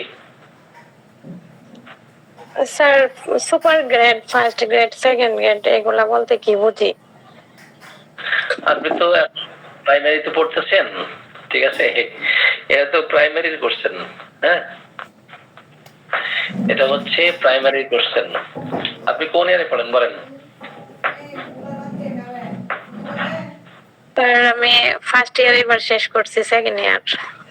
হ্যাঁ, এই জন্য এই কোশ্চেন করতেছেন। জি, আসলে রেপার্টরি না জানলে এই কোশ্চেন করাটা স্বাভাবিক। ফার্স্ট ইয়ারে যেহেতু পড়েন, রেপার্টরি না বোঝারই কথা, এবং আপনি প্রাইমারি লেভেলে আছেন। তো রেপার্টরি এটা তো মুআত্তাসিম হ্যানিম্যান 1805 সালে এটা আবিষ্কার করেছেন, যখন মেডিসিনের সংখ্যা বাড়তেছিল, তখন একই লক্ষণ বিভিন্ন মেডিসিনের মধ্যে উনি দেখতে পাচ্ছিলেন, একই লক্ষণ। তো এই সমস্ত লক্ষণ উনি মেমোরিতে রাখতে ওনার জন্য কষ্ট হচ্ছিল, যার ফলে উনি একটা ইন্ডেক্স তৈরি করছেন। এখন সেটাকে বলা হয় কি, ফ্র্যাগমেন্টা ডি বিরিভাস নামক 4000 পৃষ্ঠাব্যাপী এই রেপার্টরি প্রণয়ন করেন উনি। পরবর্তীতে ডক্টর সম্ভবত কে হেরিং ন্যাশ, আচ্ছা, বনি হোসেন এটা প্রণয়ন করছেন, ওনাকে দেখাইছেন, উনি ভূয়সী প্রশংসা করেছেন। পরবর্তীতে আমরা অনেক রেপার্টরিবিদ দেখি। তো সবচেয়ে যিনি ভালো রেপার্টরিতে করছেন সেটা হচ্ছে ডক্টর কেন্ট। তো কেন্টের রেপার্টরিতে ওখানে মান নির্ধারণ করা আছে, এবং হ্যানিম্যান রোমান সংখ্যায় এগুলি লিখে রাখতেন। তো এগুলো আপনি রেপার্টরিতে পাবেন, এবং ক্রনিক ডিজিজ যেগুলো সেগুলোতে দেখতে পাবেন, উনি কিভাবে রোগী দেখেছেন রোগী হিস্ট্রি গুলোতে দেখা যাবে। তো সেখানে অধিক সংখ্যক মেজরিটি পার্সেন্ট প্রোভারদের মধ্যে লক্ষণগুলো প্রায় একই রকম আছে। তো এখানে ম্যাথমেটিক ম্যানিফেস্টেশন ভিন্ন ভিন্ন হওয়ার কারণে কারো ক্ষেত্রে আগে দেখা দিয়েছে লক্ষণগুলো, কারো ক্ষেত্রে পরে দেখা দিয়েছে। যেমন কোনো পেশেন্ট যদি শরিক হয়, তো শরিক পেশেন্টের মধ্যে মেডিসিন প্রয়োগ হলে লক্ষণগুলো খুব দ্রুত প্রকাশ পায়, কিন্তু সিভিলিটিক এবং সাইকোটিক এদের ক্ষেত্রে ডিলেইতেই এই প্রবৃঙ্কিত লক্ষণগুলো প্রকাশ পায়। তো যাই হোক, তো এইভাবে ফার্স্ট গ্রেড, সেকেন্ড গ্রেড এটার মান 3, 2, 1। তো আমরা কেন্দ্রের রেপার্টরিতে দেখেছি, ওখানে দেখবেন যে ওই কোথাও 3 লেখা আছে, 2 লেখা আছে। আমি এগুলো প্রথম যখন বাংলা একটা রেপার্টরি কিনলাম, তো 2, 3, 1 কি এগুলো বুঝি না, এই আবার করতে আসছে, এইগুলো হিসাব কি? তো রেপার্টরি অবস্থা তো নাই। পরে যখন ও কিনে আমি 2-5 বছর ওইভাবে আমি হাতই দেই নাই। তো এত মোটা বই কে পড়বে, আরে এইসবগুলো বুঝে না। তো যাই হোক, ও পড়তে ভালো লাগে না। তো ম্যাথমেটিকা দীর্ঘ বছর এটা দিয়ে চিকিৎসা করতাম।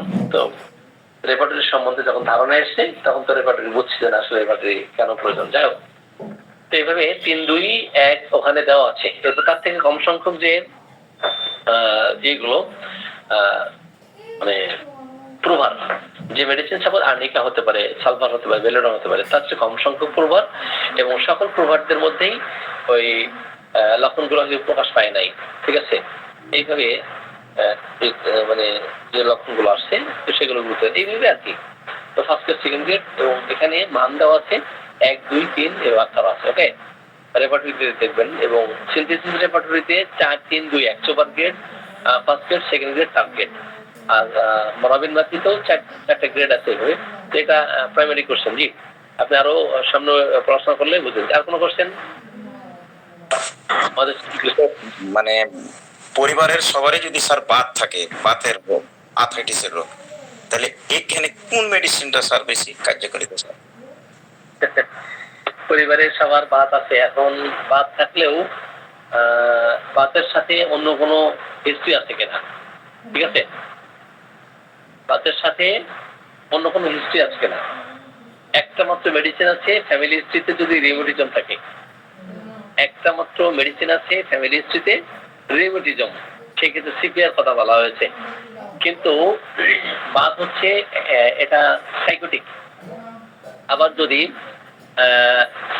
ফ্যামিলি হিস্ট্রিতে আপনি সাইকোসিসের হিস্ট্রি নেন, সেখানে মেরুনের নাম খোঁজা অনেক। এখন বাত বিভিন্ন কারণে সৃষ্টি হতে পারে, বংশগত কারণও হতে পারে, নিজের অর্জিত কারণও হতে পারে। এখন যে ধরনের খাবার আপনি খাচ্ছেন, এই খাবার খাওয়ার ফলে আপনার শরীরে সেটা অ্যাবজর্ব না করতে পারলে, তো সেই ক্ষেত্রে কোন কোন খাবারের কুফল কি কি এবং কি কি রোগ সৃষ্টি হতে পারে, সেই কেন্দ্রিক আপনার বাত দেখা দিতে পারে। আবার ফ্যামিলির কারণেও বাত দেখা দিতে পারে, আপনার গনোরিয়া সাপ্রেসড হয়ে বাত দেখা দিতে পারে, তাই না? আবার বিভিন্ন রোগ এর ফলে বাত দেখা দিতে পারে। তো এই ক্ষেত্রে আপনি শুধু বংশগত কারণ কেন ধরবেন? ঠিক আছে স্যার, বুঝতে পেরেছি এটা। জি, তারপরে আর কোনো কোশ্চেন? জি স্যার। স্যার, আর্সেনিক অ্যালবামের যে স্যার সঞ্চয়ী এবং কৃপণতার বিষয়টা স্যার, এটা তো পালসেট্রিলা লাইকোপোডিয়ামে আছে স্যার, মানে এদের কৃপণতার মধ্যে কি কোনো পার্থক্য করা যায় স্যার?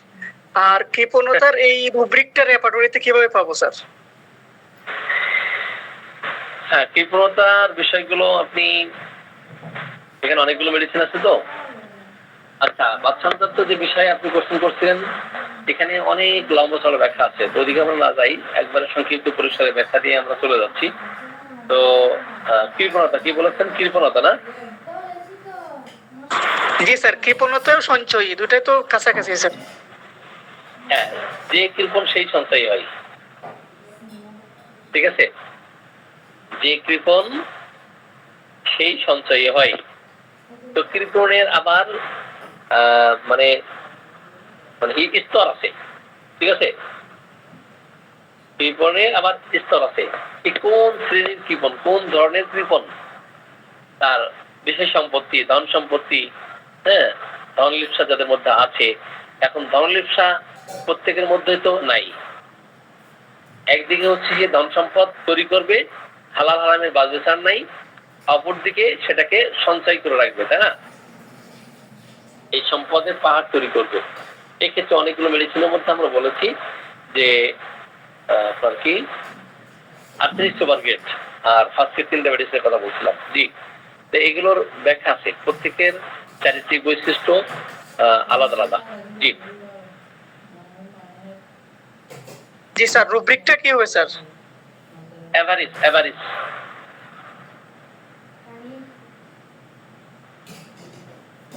এভারেজ মাইন্ডে জি কি স্যার। এ আড়াইটি সুপার গ্রেড একটা শ্রেণী। জি স্যার, মাইন্ডে গিয়ে আরেকটা রুব্রিক আছে স্যার, মাইন্ড ফিনান্স।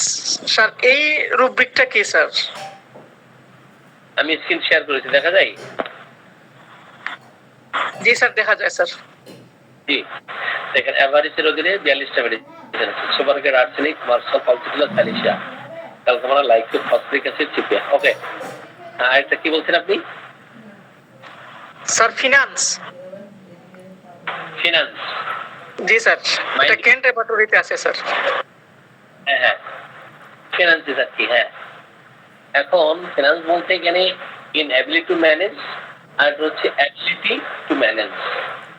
এখন ম্যানেজ করার যে সক্ষমতা, ম্যানেজ করার যে সক্ষমতা, ফিনান্স অর্থ ম্যানেজ করার যে সক্ষমতা আর অক্ষমতা, তাই না? আপনি শুনতে পাচ্ছেন? জি স্যার, জি শুনতে পাচ্ছি স্যার। টাকা পয়সা, টাকা পয়সা ম্যানেজ করার সক্ষমতা যাদের আছে তাদের 3টা মেডিসিন আমি একটু শেয়ার করি। ফিনান্স, এবিলিটি অ্যান্ড ইনএবিলিটি, তাই না? একটু শেয়ার করলাম, দেখা যায়। Finances, ability to manage, manage করার সক্ষমতা, টাকা পয়সা ম্যানেজ করার সক্ষমতা, আর্সেনিক, লাইকোপাল। আর inability to manage, inability to manage finances. এখানে আর্সেনিক আছে, লাইকো আছে, পালস, সালিসা, ওই মেডিসিনে আমরা এখানে দেখতে পাচ্ছি। বুঝতে পারছেন বিষয়টা? জি স্যার। জি, ফিনান্স দিলে আপনি সরাসরি আপনি পাবেন না, আপনি তার সাবরুব্রিকে গিয়ে পাবেন, ঠিক আছে?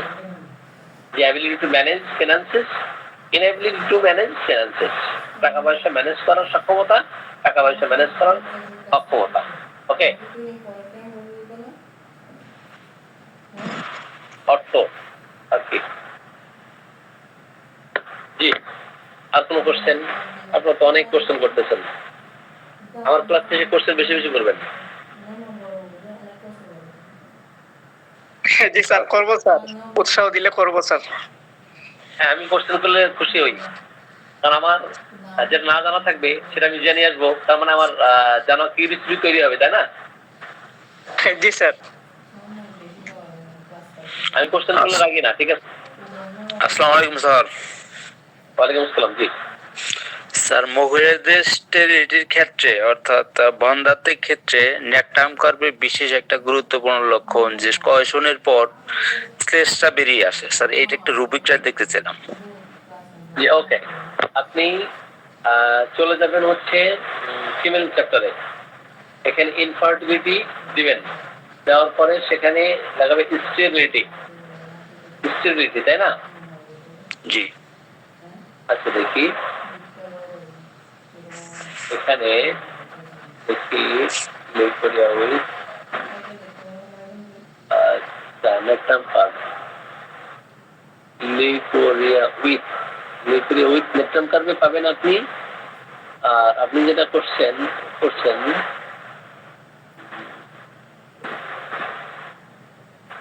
স্যার স্ক্রিন শেয়ার করে দেখেন স্যার একটু। এই করতেছি, শেয়ার করতেছি। জি,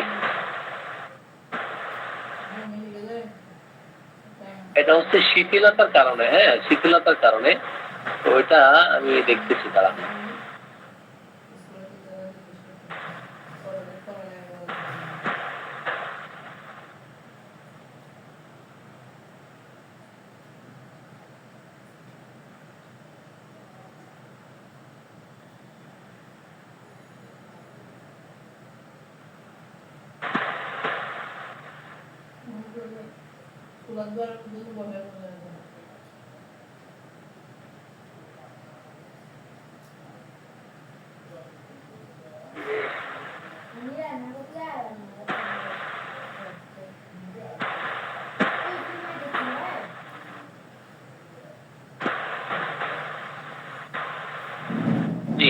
একটা হলো লিউকোরিয়া সাথে যদি থাকে সেই ক্ষেত্রে ইনফার্টিলিটি দেখা দিলে আপনি যেমন এটা যে এই স্টেরিলিটি লিউকোরিয়া উইক আছে, হ্যাঁ, আপনি এখানে চলে যান, এখানে এসে যদি পাওয়া যায় তো ভালো, আপনি চলে যান ফিমেল চ্যাপ্টারে, এসে ফিমেল চ্যাপ্টারে দেখি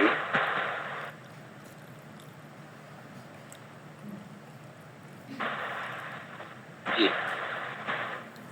উইকনেস অফ ভ্যাজাইনা, এই দেখছেন এখানে এই যে sterility from weakness of vagina, তাহলে এই শব্দটা আপনি এখান থেকে পেয়েই আপনি ওখানে চলে যাবেন। ক্লিয়ার? আমি আপনাকে দেখাতে পেরেছি। Sterility from weakness of vagina. Sphincter cannot hold semen. এবার আসি, আমরা যখন কি এতে যাই, সিমেন, আচ্ছা দেখি হোল্ড, এখানে এই শব্দ দিয়ে পাওয়া যাবে না, ঠিক আছে, এই শব্দ দিয়ে পাওয়া যাবে না, তাহলে আমরা কি দেবো? উইকনেস দেবো, তাই না? উইকনেস ইউটেরাস,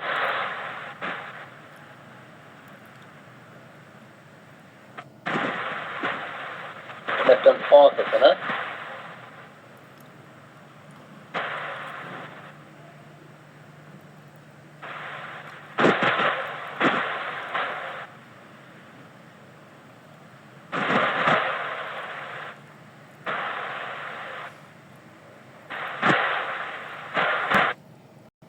থাকতে পারে হয়তো অন্যভাবে, ওটা খুঁজে বের করতে হবে, বুঝতে পারছেন? জি স্যার। তো ওটা অন্যভাবে থাকতে পারে, যে উইকনেস অফ ইউটেরাস, হ্যাঁ,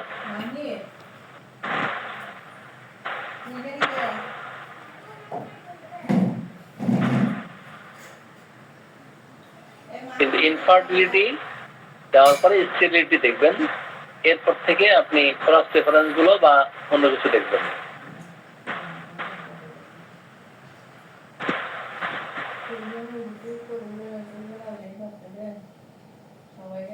অথবা আরেকটা ভাবে দেখতে পারেন, আমি একটু দেখাই আপনার সেটা, NATRUM নেটটাম কার না, নেটটাম কার, এইভাবে, হ্যাঁ, আপনি FEMALE ফিমেল, এখন নেটটাম কার্ভে যত লক্ষণ আছে আপনি চলে যান ফিমেলে, হ্যাঁ, এখানে গিয়ে যদি পাওয়া যায় তো ভালো, না হলে এখানে নাই, ওকে,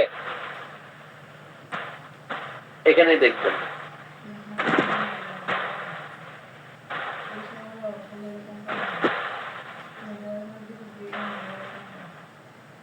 ওভারি কমপ্লেইন্স, আচ্ছা না ওটা ওইভাবে নাই আমার কাছে মনে হচ্ছে, ঠিক আছে, এখানে নাই স্যার, স্টারলিটি এখানে দেখলাম না তো, স্টেবিলিটি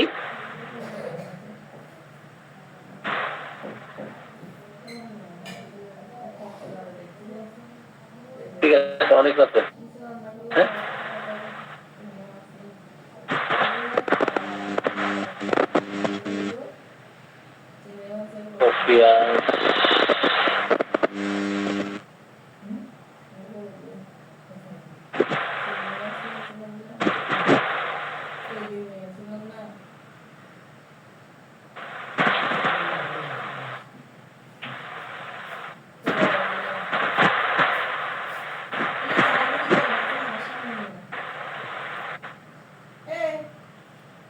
স্যার ওই যে ওপরের লাইনে স্যার ওই যে দুইটা মানুষের ছবির পরে ওইটার কাজটা কি স্যার? দেখতেছি দাম কোনটা, এইটা এটা এটা ফ্যামিলি অ্যানালাইসিস,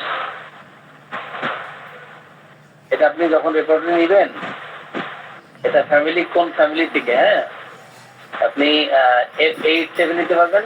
আপনি যেগুলো লক্ষণ আপনি নিবেন এখানে, তারপরে এখানে কয়েকটা লক্ষণ নেন, লক্ষণ নেওয়ার পরে আপনি ওটাকে অ্যানালাইসিস করবেন, ঠিক আছে?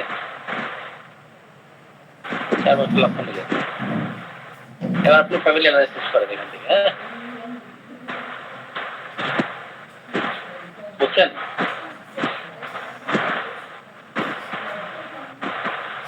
এটা হোল প্লান্ট, এই যে 1 নাম্বার 2 নাম্বার দেখেন, 1 নাম্বার 2 নাম্বার 3 নাম্বার কোন কোন সোর্স থেকে আসছে, অ্যাসিড থেকে কোনগুলো, হোল প্লান্টস থেকে কোনগুলো, হ্যাঁ।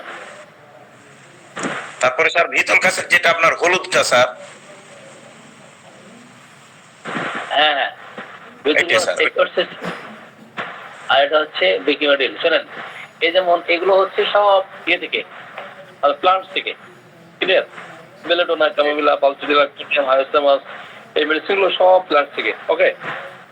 জি হোল প্লান্টস, ওকে, বুঝতে পারছেন নয় নাকি? আর ওই যে ভিতল কাছের ওইটাতে স্যার যখন মানে রুব্রিক লওয়ার পরে দেখা যাচ্ছে যে একটাই মেডিসিন আসছে, হ্যাঁ ওটাতে স্যার। হ্যাঁ এই যে এখানে দেখেন স্যার কয়েকটা লাল আসছে, এখানে কিভাবে ই করা? এখানে এটা বুঝতে হবে আপনাকে, হ্যাঁ যেটা বোঝা যাচ্ছে।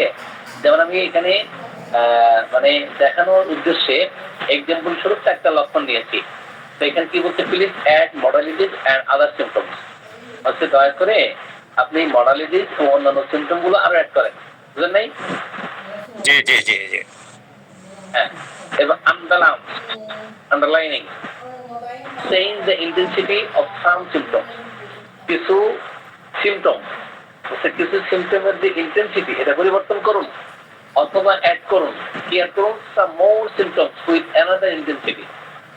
অন্যান্য আমি তো একটা ইন্টেন্সিটি নিয়েছি, অন্যান্য ইন্টেন্সিটি এটা বাড়ানো অথবা কমানো, হ্যাঁ এটা বলছে যে অ্যাড করুন সাম মোর সিমটমস, আরো সিমটম গুলো, ওই symptom with another intensity, too many large rubric, এবং অনেক বড় বড় যে রুব্রিক গুলো অ্যাড করুন, সাম মডালিটিস, কিছু modalities and some smaller rubric, কিছু ছোট ছোট রুব্রিক এবং অন্যান্য রুব্রিক গুলো, বড় রুব্রিক গুলো, হ্যাঁ।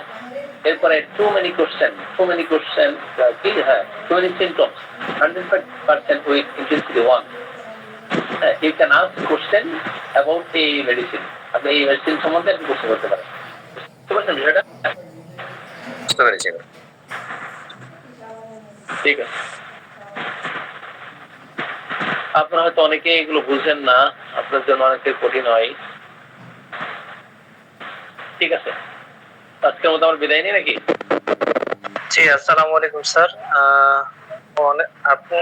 আপনাকে স্যার, আপনার অনেক মূল্যবান সময় দিয়ে স্যার অনেক সুন্দর একটা ক্লাস নেওয়ার জন্য আমরা সুস্বাস্থ্য কামনা করি, সবার সুস্বাস্থ্য কামনা করে আজকের মতো ক্লাস থেকে বিদায় নিচ্ছি। শুভরাত্রি। জি আসসালামু আলাইকুম স্যার। জি আসসালামু আলাইকুম স্যার।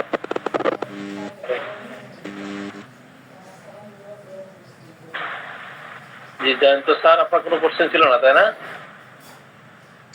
না স্যার, খুব ভালো লাগলো আজকে। আজকে স্যার অসাধারণ ক্লাস হয়েছে, ধন্যবাদ স্যার। খুব ভালো। আপনি ভালো থাকবেন স্যার। নিয়মিত আসবেন এবং অন্যান্য পার্টিসিপেন্ট যারা আসতে চাই তাদেরকে ইনভাইট করবেন। হ্যাঁ sir, okay, thank you sir. India তাড়াতাড়ি ঢুকবো ইনশাল্লাহ। আচ্ছা স্যার, থ্যাংক ইউ স্যার।